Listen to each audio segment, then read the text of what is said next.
Leiset nopna na lhangai GIBEON Sopi tu kigelin lấy lung ngày na dalhah apoi mo umpet na VAIGEI main Vannoi Leiset beivah loiding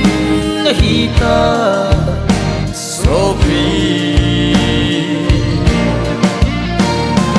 khongai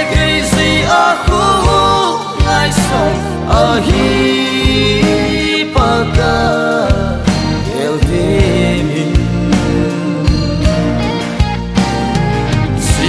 nalung bouchu Pakai anga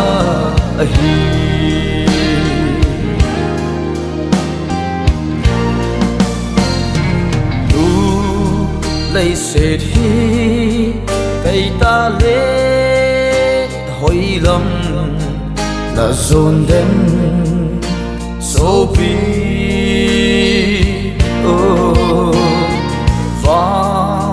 cầm hin tem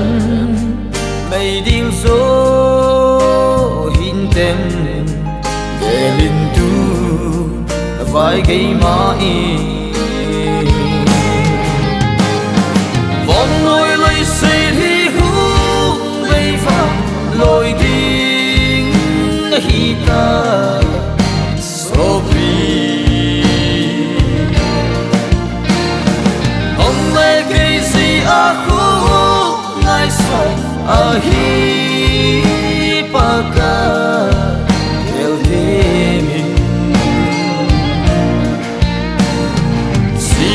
nalung bouchu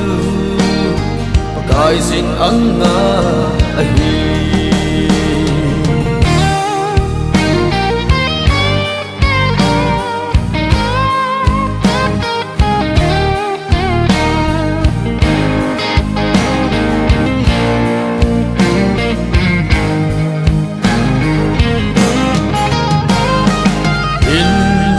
sung kim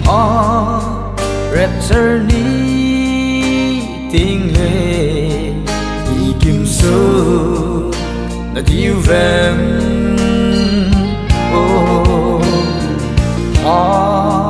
hoi Phat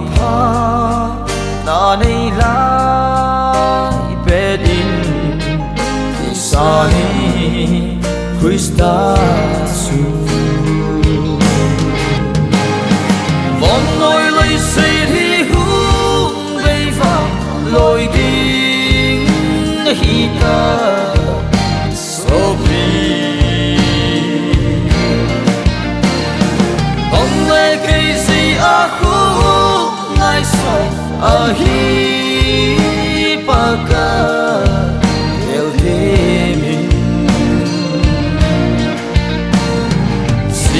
nalung bouchu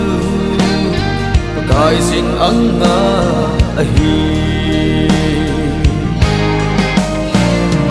Vannoi Leiset beivah loiding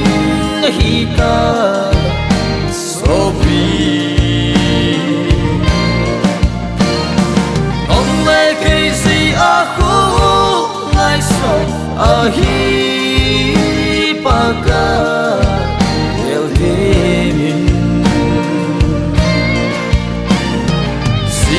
nalung bouchu